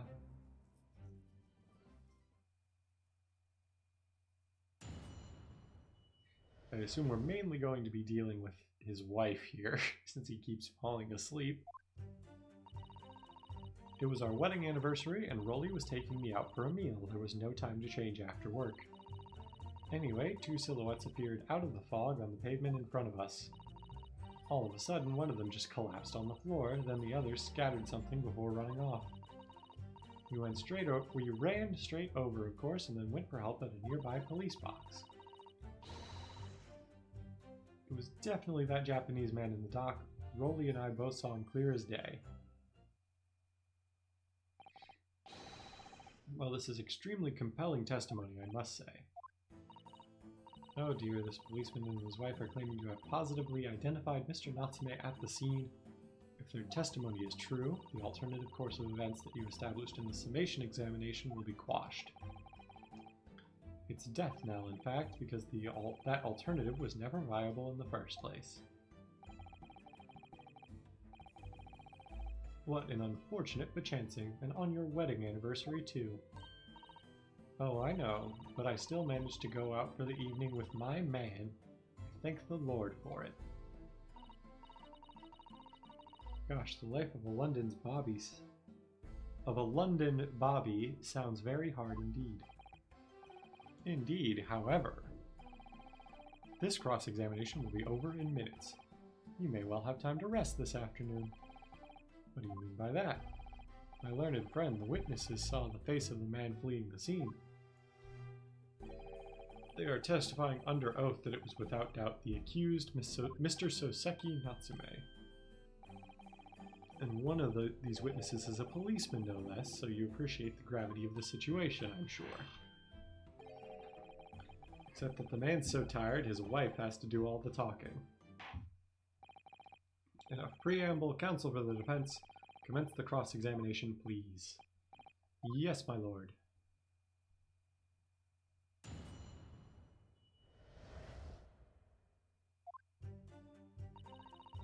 It was our wedding anniversary, and Rolly was taking me out for a meal. There was no time to change after work. Anyway, two silhouettes appeared out of the fog on the pavement in front of us. Hold it! Two silhouettes? That's right, they were coming towards us, walking up Briar Road in the opposite direction. There was a rather plump figure, followed by a scrawny, thin-looking man. It does sound exactly like the victim as pictured in this print, and like Mr. Natsume. Yes, unfortunately it does. And you're certain that at the time there was nobody else nearby. Oh yes, quite certain. It was dark, but there are streetlights on Briar Road, you see. There was nobody else around at all. Isn't that right, my darling? What? Yes, that's right, of course. There was a light fog on the ground. Briar Road is dead straight, and you can see a fairly long way down the pavement. And then there's the street lighting as well. I didn't see any other pedestrians. Before sleep takes a firm hold to her answer, please, Mr. Beat, are you quite sure of what you just said? Yes, as a copper who spends all day, every day, keeping watch on the streets, I'd swear to it, I'm as sure as my love for Patricia is true. Oh, Pat. Oh, Raleigh. They're still maintaining there was no one else around other than the victim and the attacker. It's starting to seem like that must be how it really happened. It seems like there's nowhere to run. Well, it didn't stop Mr. Natsume, did it? He fled the scene all too convincingly. Thank you. I believe we have a reasonably clear idea of the situation just before the incident now, what happened in the crucial moments that followed. All of a sudden, one of them just collapsed on the floor, then the other scattered something before running off. Scattered something? What do you mean by that? Oh, well, I couldn't quite make out what it was at the time. When we got closer, we realized what it was. Didn't we, darling? Ooh. What? Yes, that's right. It was some old books. I see, old books. Yes, the culprit had dropped a number of them all around where the victim lay on the pavement. Indeed, as clearly pictured in this photographic print. That rotten Japanese man did that when he did the deed. Let's not forget that it remains to be established that the defendant was indeed the attacker. But we saw him, it was the man in the dock without question, The moustache, the hunched back, the cat-like eyes, the top mouth, the snub nose, everything. Any more insults you want to throw in? That's right, he looked down at that poor defenseless woman with those terrifying, intense eyes, and then suddenly threw his books onto the pavement and ran away. You see, this is tough. They seem as though they're telling the truth here. They remind the court that this unambiguous testimony comes from a policeman and his wife. Now, please continue. Yes,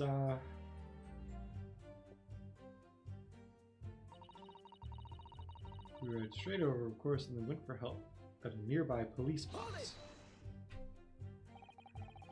Was it your husband who went to fetch help? No, I went. I may not be a police officer myself, but I'm a proud wife of one after all. Isn't that right, my darling?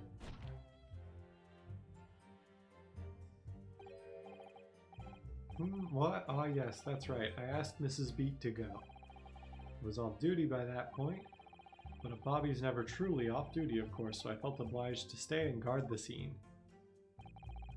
Very laudable, Mr. Beat. Preserving the scene of crime is a task of considerable importance. That's why I sent Patricia, you see. I told her where to find the right police box. Forgive my ignorance, but what do you mean exactly by the right police box? Depends on a crime's location, you see, as to who deals with it. Though the woman was stabbed wasn't actually on my beat. So I told Patricia the way to the police box for the beat the incident fell under so she could go and report it. I ran there as quickly as I could and I asked for help from the Bobby on duty. There's nothing more potent than a young couple in love working together, you know? Thanks to your swift response, the case was quickly resolved to the actions of two model citizens. I mean, did he fall asleep guarding the scene? That seems like a basic possibility here.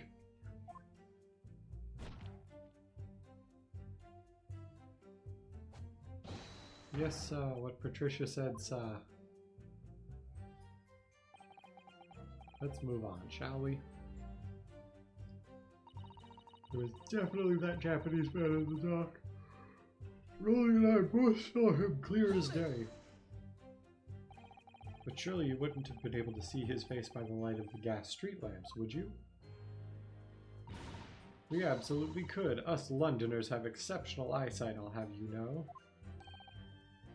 Right. The light from the street lamps was more than enough. And my husband already told you that the fog was only light, didn't he?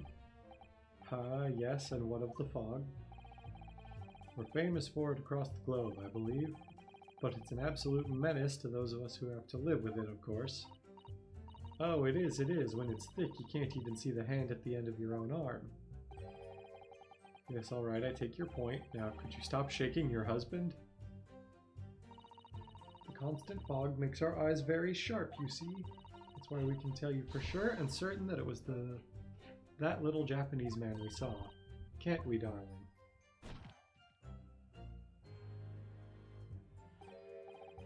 What? Yes, it was the accused and no mistake. The moustache, the hunchback, the cat-like eyes, the top mouth, the snub nose. Unmistakable Sa. As far as this couple's testimony is concerned, there can't be any question. It was Soseki-san they saw running away from the scene of the crime. So that's it, is it? That's their entire testimony? What do you think, Mr. Naruhodo? Well, I hate to admit it, but on hearing the testimony, it really does seem as though Mr. and Mrs. Beat saw what they say they saw. Mr. Natsume running away from the scene on Briar Road that day. Yes, I feel the same. So if that's true, where does it leave us? Members of the jury are sure to call for a guilty verdict after this testimony. Oh no, then what do we do? If Kazuma-sama were here, what are you trying to say? I think you would try to find a contradiction somewhere else within their testimony. What do you mean somewhere else? Your statement about seeing Mr. Natsume is unequivocal. Calling that into question won't help. Or if you could identify some other part of their testimony which appears to contradict the facts, you may be able to discredit them to make the jury doubt if the pair's memory of the day is accurate. Oh right. Put simply, we must focus on finding a discrepancy in these statements somewhere. If we don't, I'm afraid the trial may reach an early and unfavorable conclusion. Why do I always seem to be so up against it? Hold it! No time to change after work, you say? Are you also a member of the police, Mrs. Beat? Oh no, sadly not. It's a job for strapping young men only. Women, children, and the elderly can't even apply. Well, I think you can probably see why children and the elderly can't do the job, can you? I think Rolly looks ever so handsome in his uniform. It suits you down to the ground. Down the ground, doesn't it, darling?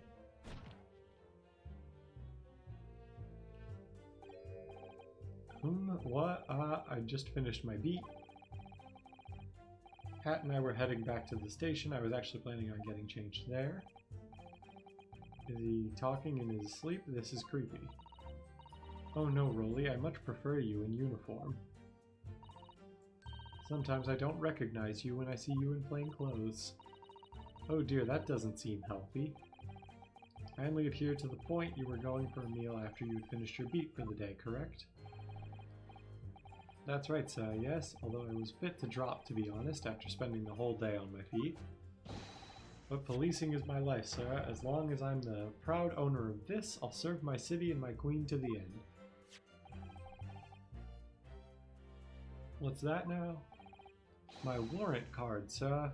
Proof that I'm a London copper. It has the noble founding principles of the force written on it as a reminder to all us policemen of our sworn duty. To patrol the streets of London town and uphold the peace of the common man. And for such a noble cause I cover 20 miles every day without fail and without a grumble. Because I know that the plodding of my boots is all Londoners need to hear to feel safe and secure. So fighting crime doesn't appear to come into it then. But just on that one particular day, I was looking forward to celebrating my wedding anniversary. Mrs. Beat puts up with a lot being married to a Bobby like me. I wanted to show my dear wife how much I care. Oh, Pat. Oh, Rolly. Oh, what a charming couple. Their young love is such a joy to behold. If a little over the top, perhaps? And then kindly describe what happened next. Mr. Lawyer, sir, can I ask you something? Oh, yes, of course. What is it? Now, you keep asking us all these questions about everything we've told you, so... It seems like you don't believe our testimony. Is that right? Is it? Well, out with it. What? No, no. Oh, no, it's really not that at all. My husband's a policeman, remember? And I know what I saw. I remember every last detail, everything. Like... Oh, I know. What about the books the man dropped? I could tell you the names of every single one. I could. Every single one. And you dare to question how reliable my testimony is? I will do, Mrs. Beat. No, it won't do at all. The Japanese lawyer has no idea what I'm capable of. Even if I decide to forgive him for insulting us, don't think for a minute that Rolly will. I really didn't mean to cause offense. Please put your husband's fists down. Perhaps you would like the opportunity to supplement your testimony, Mrs. Beat. Might that appease you? Oh, thank you, my lord. That would settle things nicely. Wouldn't it, darling?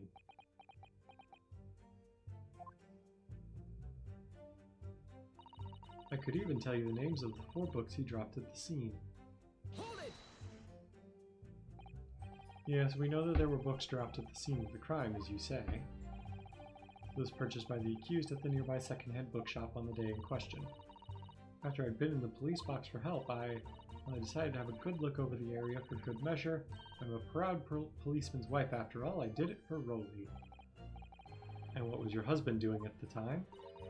Well, he was lying face down in the snow, getting some well-deserved rest. He works ever so hard, you know, ever so hard, don't you, my darling? Interesting way of guarding the scene of the crime. Well, Mrs. Beat, seeing as you've regaled the court with tales of your powers of recollection, would you be so kind as to recount the titles of the books you observed at the scene? I'd be happy to. Now, are you all listening? There was The Picture of Monsieur Somebody or Other, and What's It Yearnings. Then there was A Meal for Someone, and the last one was definitely The Thingamies Something. You see? Yes, I see there are 1 or 2 holes in your memory. Oh well, they were along those lines, I'm quite sure. There were indeed books found at the scene with the titles along those lines, as you put it. Well, what did I tell you? So I think it's very mean that the way you've been implying that my testimony can't be trusted. Don't you agree, darling? Anyone who upsets my Patricia will have me to answer to. Dude, don't wave around your gun in a courtroom.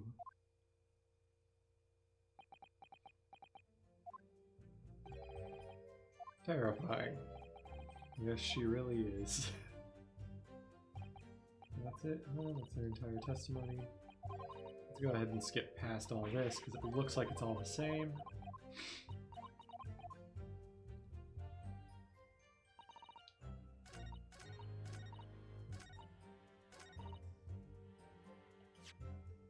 So I think, do we present the picture? Or do we present the receipt?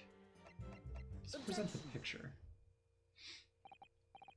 So you're saying that there were 4 books. That's right, I remember all of them. The Picture of Monsieur Somebody, What's It Yearnings, A Meal for Someone, and The Thingamies Something. I'm sorry, Mrs. Beat, but there is a fundamental flaw in that statement of yours. Oh no, what flaw? Simply that at the scene of the crime, there were only 3 books, not 4. What? Have a good look at this photographic print of the scene of the crime. As you can clearly see, there are only 3 books. But no, that can't be. I saw them. Oh, I know what it is. Yes, you can't fool me. Sorry. It's that big old lump of a dead body. That lady's so large, her corpse is blocking the view of the fourth book, that's all. Let's at least try to remember that the poor woman isn't dead, even if we're insulting her size. No, I'm sorry, Mrs. Beat. But Mr. Natsume could not possibly have dropped the 4 books you describe. Why not? Fascinating. And from your assured tone, something you can readily substantiate with evidence, I presume? Ah, evidence. I mean, we can. We have the receipt. Counsel, you will present evidence to substantiate your claim or withdraw it. What proof do you have that the accused did not drop 4 books? Take that! Well, he only bought 3. The evidence is right here, in the form of this bookshop receipt. From your books. Yes, this receipt details Mr. Natsume's purchases that day. But as you can see, only 3 books are listed. No. Therefore, Mr. Natsume would have only dropped 3 books at the scene of the crime. Which means that your powers of observation, madam, cannot be relied upon. So it cannot be denied that though you say it was the defendant you saw, you could very well be mistaken. Oh no, oh no, oh no, oh no, no! Objection!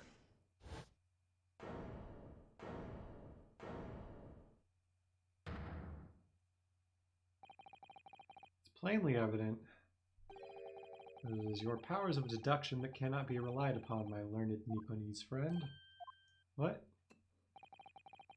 What can it be denied is that these 2 witnesses saw the accused running from the scene, a fact that you know very well you have no hope of disproving. Ah. So you've striven to avert attention from that by dint of some inconsequential discrepancies. Would that be fair? Or he sees right through me. I mean, we've already said we're not going to disprove that he ran from the scene because that's what he said he did. They have to prove that he actually stabbed her, which these witnesses don't prove. But your plan is somewhat recoiled against you. What are you talking about? It's quite simple. Let me explain with a toast. To the policeman's wife and her entirely accurate testimony in every respect. Oh?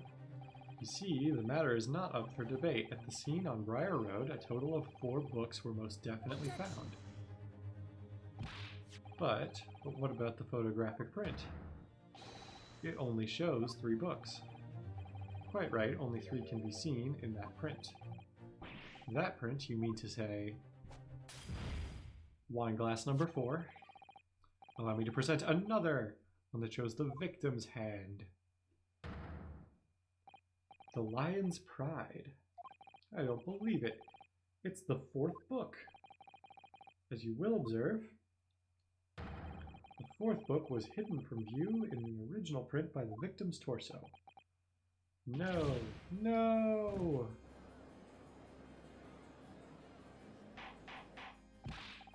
Order! Order! There, you see? You see? Look at that. Look, look, look. Yes. It's just like I said, isn't it, my darling? Yes, sir. Patricia's always right, sir. Let us study the receipt for the books purchased by the accused on the day in question. Mrs. Beat, the titles once again, if you please.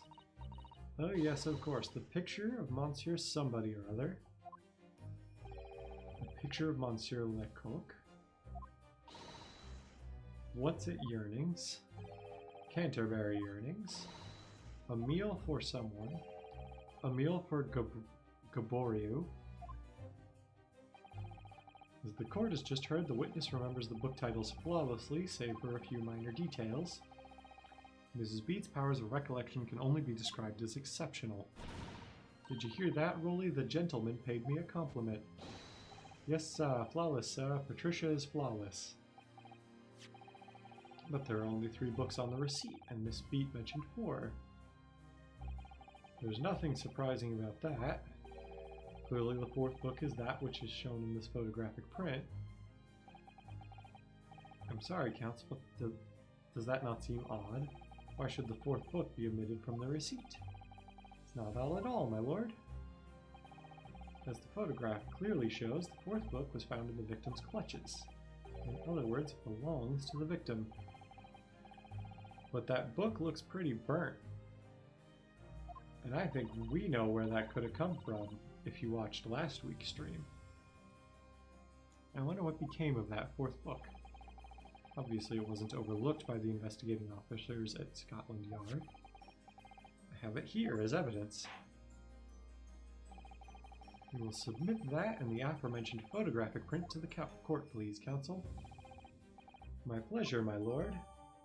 Second crime scene photograph. The fourth book.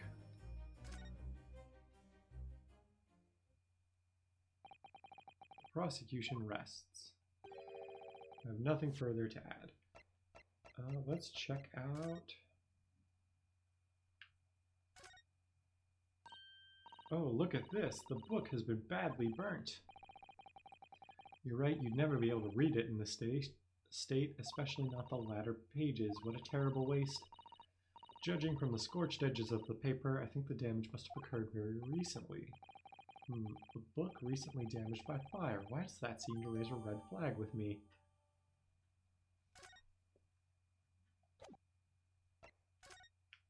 Okay, picture's the same. What? You seem surprised, my learned friend. Your resistance until now has been in vain. Entertaining, yes, but futile. The spurious longer route to the accused lodgings that you tried to establish in your summation examination, and the attempted discrediting of the witness's powers of recollection in your cross-examination. Futile? I walked right into this, didn't I? See, everything we've said is true. Isn't that right, my darling? Yes, Pat, marry me, Pat. I mean, you're already married, right? So perhaps the ladies and gentlemen of the jury would like to reconsider their positions, should the court waste any more time on this Nipponese travesty. Or is it the decision... Or is the decision you have to make all too apparent already? You have heard all of the witnesses and seen all of the evidence. This trial has run its course. Mr. Naruhodo, I'm afraid we are in a terribly precarious position. I know, but if I fight back in the wrong way now, I could very well just make matters worse. Think, Ryunosuke, think. What do you do now? Raise an objection? Objection! I'm not done yet. No, my learned friend, it's over. That last cross-examination was your final chance to establish a credible defense, and you failed. The die has been cast, there's no more room for debate. Well, it might be over as far as you're concerned, but... I can't think of what to say. If I may, Lord Van Zieks, it seems somewhat boorish to close down the debate at this point.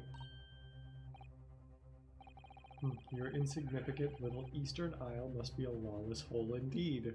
So much racism in the courtroom.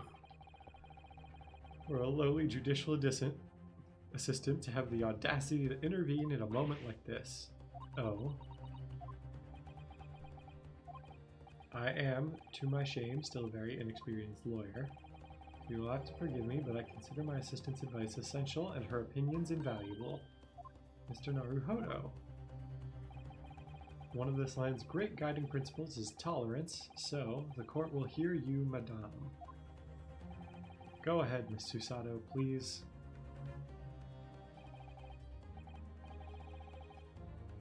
Very well, pray, what insight can you give us? What have we all overlooked in this matter that you see fit to pursue further? Well, the court has been presented with new evidence, but only after the last cross-examination finished. I see. And you believe that this new evidence warrants further examination, do you? Mr. Naruhodo, what do you think? It's just possible that this new evidence might be the decisive proof we've been waiting for. The judge is sure to ask the members of this jury to announce their leanings in a moment. And of course, he's sure to ask you to explain what the crucial piece of evidence is and why. We must take this opportunity to examine the newly presented evidence as thoroughly as possible. Yes, I understand, and thank you, Miss Susato. This is it. Susato-san has managed to win us one last chance here.